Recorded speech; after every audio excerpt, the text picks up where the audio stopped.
Okay, today we're going to be doing something very, very special. We're going to be making Greek Spanakopita, which is basically a spinach pie with feta cheese, very traditional for the Greeks. As you probably already understand that I'm Greek also, so I love doing these things. This is what we're going to be using to make the spinach pie, the Spinacopita. We're going to be using this pack of organic super greens. It's about a pound.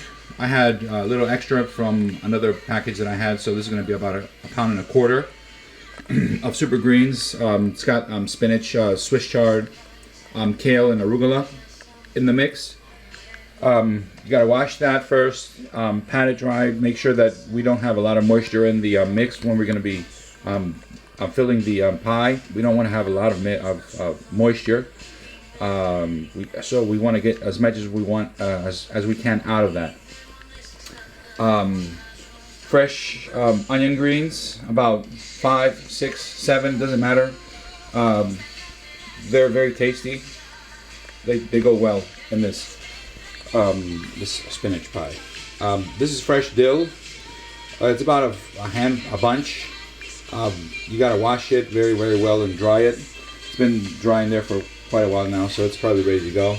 All these have to be chopped in very, very small pieces, diced.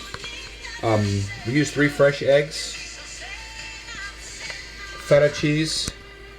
This is a container of mevgal. It's a Greek feta cheese. There's about 8 ounces that we're going to be using from this, so it's 2 slices in brine. The original package, we're going to be using only the 1 slice of that, so keep in mind that's about 8 ounces of feta cheese. Salt, pepper, and fresh olive oil, and of course 1 pack of this frozen phyllo dough, which we've thawed overnight. That needs to be thawed, of course, to be used. Now, because we might have a little bit of moisture in our spinach pie, we use this. It's a Greek traditional. I don't know. It's called trachanas. Use maybe a handful of that in the mix, and I'll show you how that works. So I'm gonna go ahead and cut down the greens here. My mix is dried already, and I've applied salt. Don't go crazy with the salt because feta cheese, it depends on what kind of feta cheese, of course, you're using. Usually it tends to be salty, so what I do is I cut down everything. I mix everything except for the eggs when I'm doing this, and I taste a little bit of it, and that's where I'll do the final seasoning with salt and pepper. So I'll go ahead and do that and show you what that looks like, and we're ready to go from there.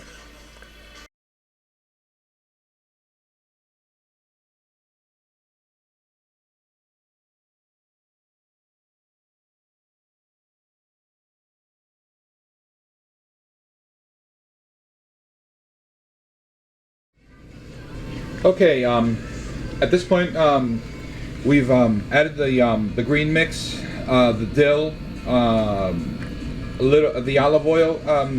About the olive oil, I don't really measure how much olive oil I use. I'm generous with it. Well, I'd say about 2 tablespoons at least olive oil in the mix. I've used the fresh onion. I've diced that down. It's all in here. Feta cheese. I said that we use 1 of these 8-ounce blocks here.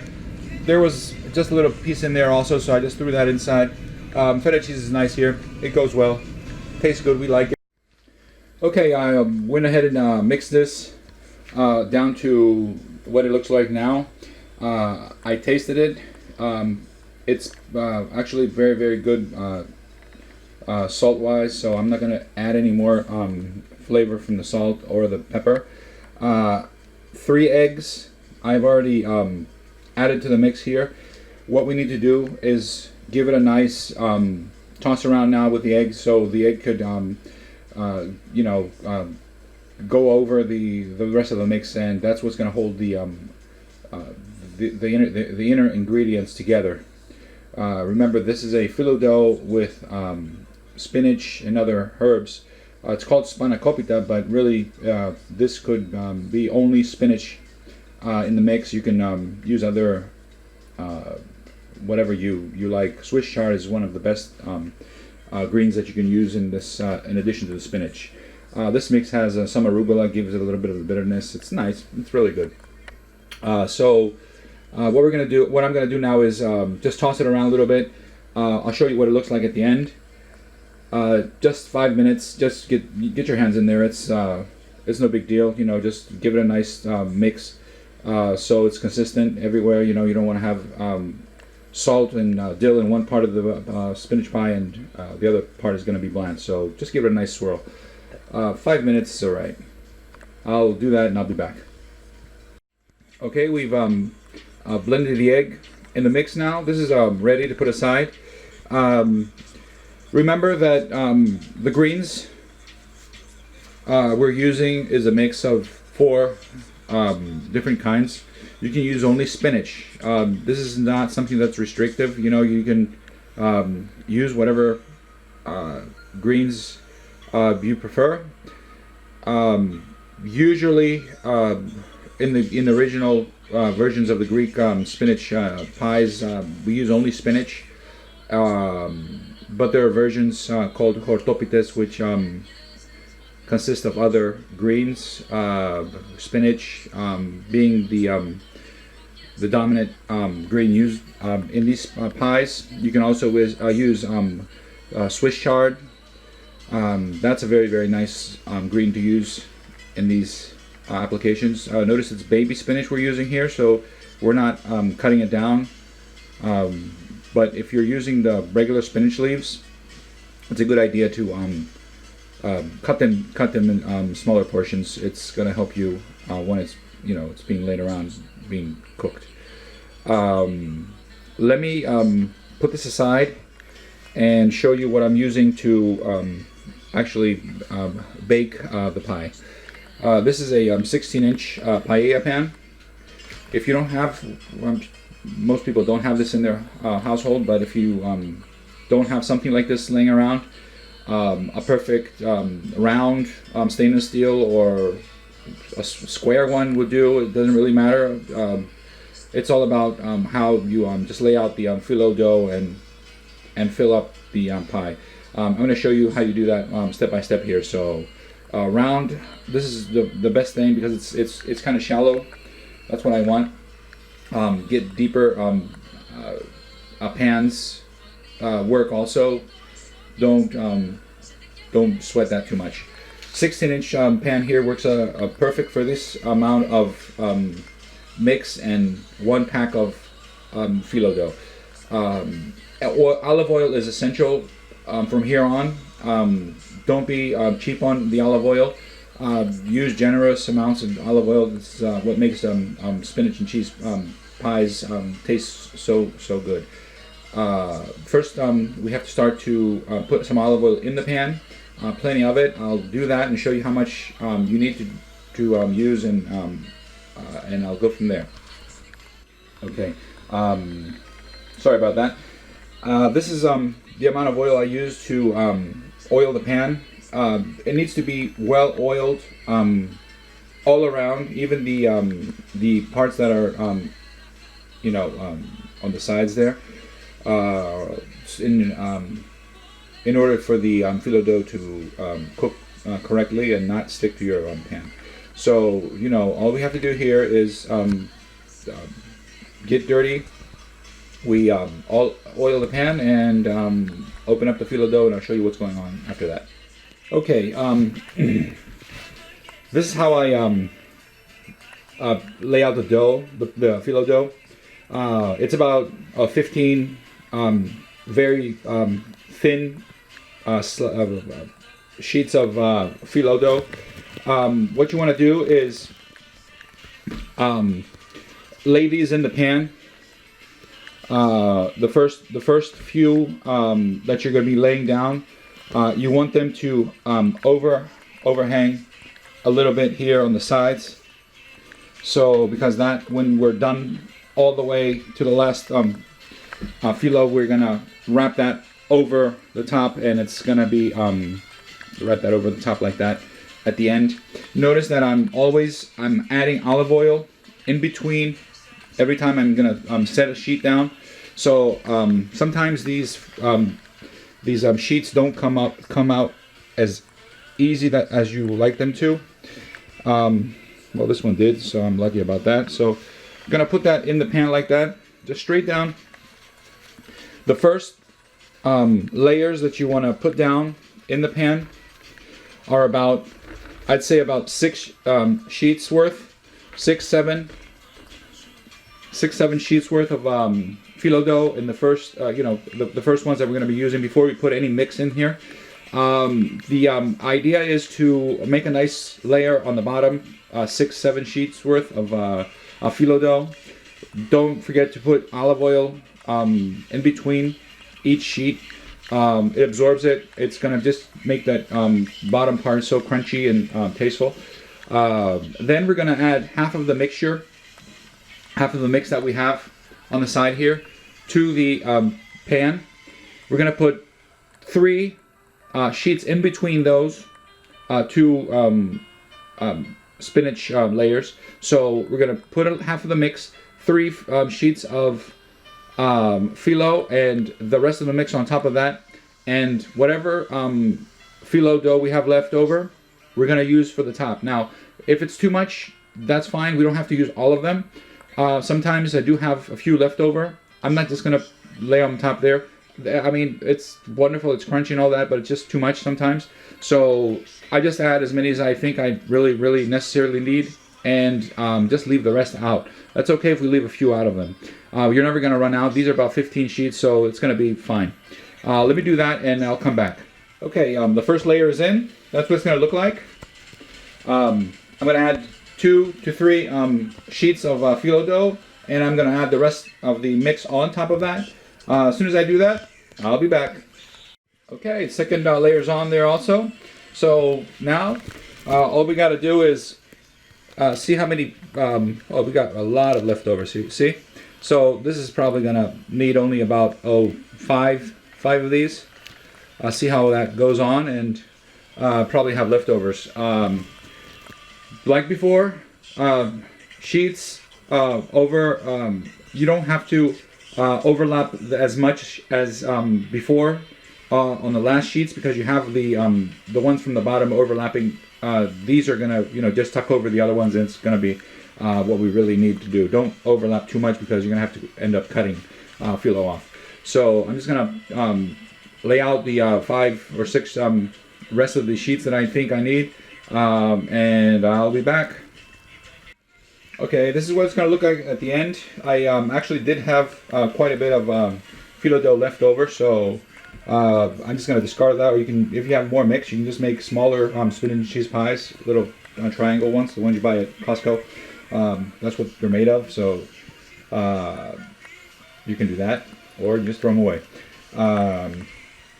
This at this point right now, what I do is I cut the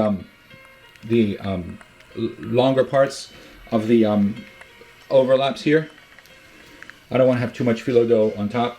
I'm going to oil my hands. I won't do that on camera because I got to use both hands, so I can't do this way. I'm just going to put a little oil on my hands, and oil this side here to make it just turn over like that in a little pattern going around. You'll see when I finish. You know what I mean. Just a little oil in your hands. You want this to be well oiled on the outside too. So I'll do that and I'll be back. Okay, that's what it looks like. Just wrap it around, just like that. Doesn't have to be very fancy. I mean, it doesn't really matter. Just as long as the bottom layers and the top layers overlap each other, so the gets cooked. At this point, you need a very sharp knife. I have one of these Sudoku knives.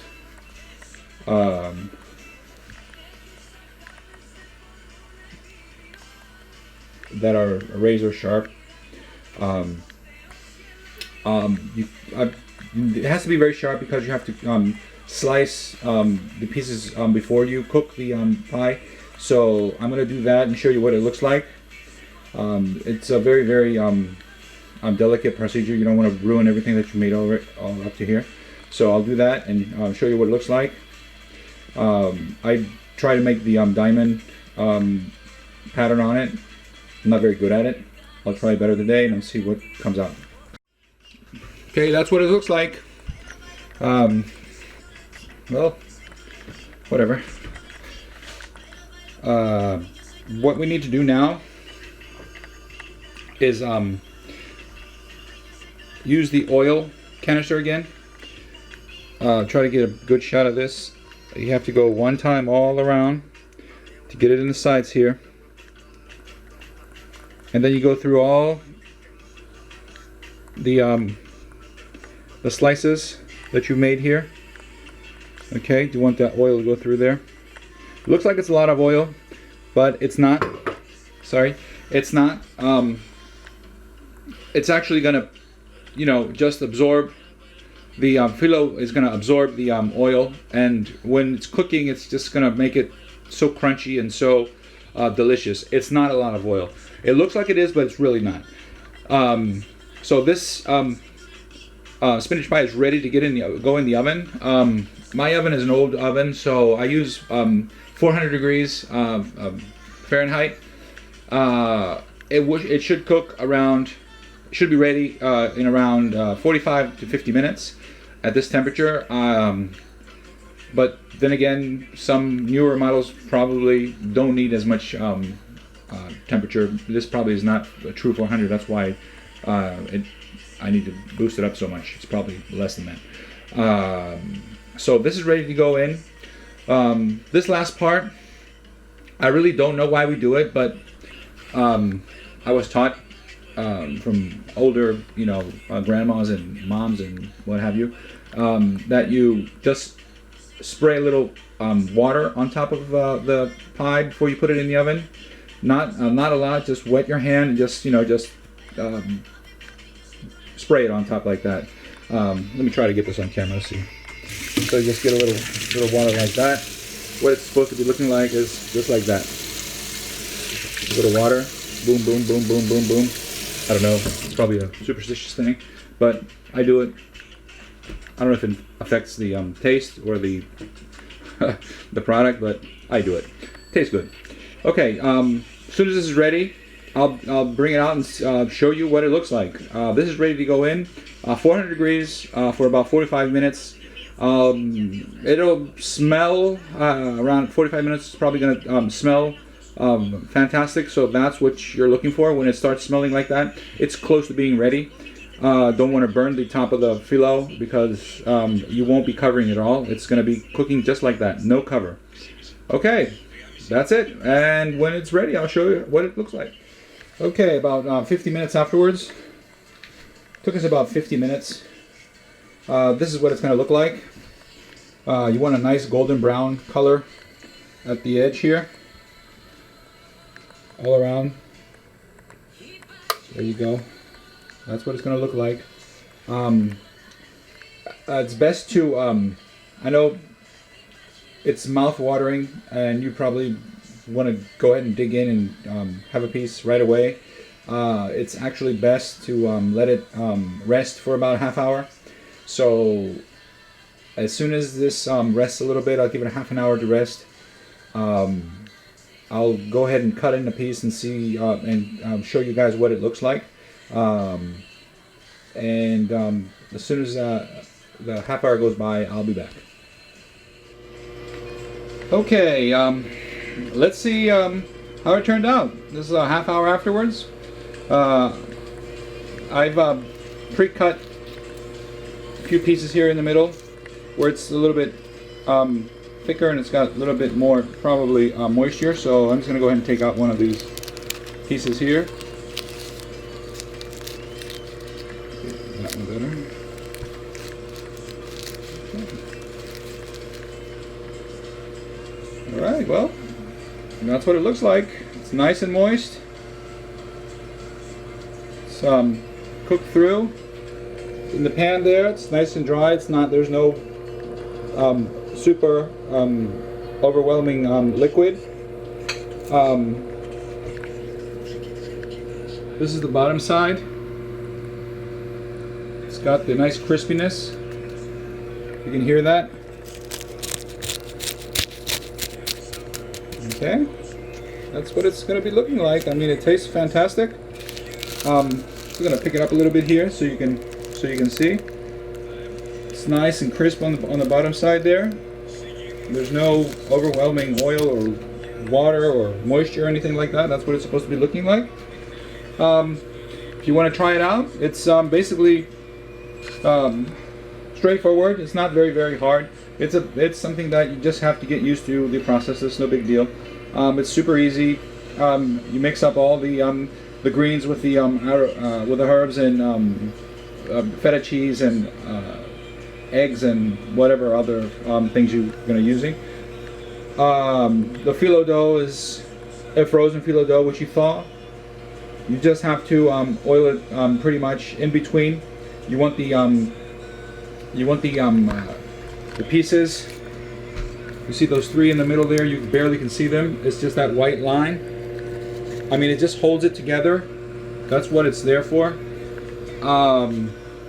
And yeah, that's the end result. Hope you decide to make one for yourself. I mean, it's fantastic. It's delicious. If you had it at any Greek restaurant, this is what they do. I mean, this is basically a homemade spinach Spanakopita. It's a spinach pie. Spinach and cheese pie. It's a spinach and feta cheese pie, actually. Okay, I hope you enjoyed this video. If you did, hit the like button, subscribe. I have more coming up. Thanks a lot. Thanks for watching.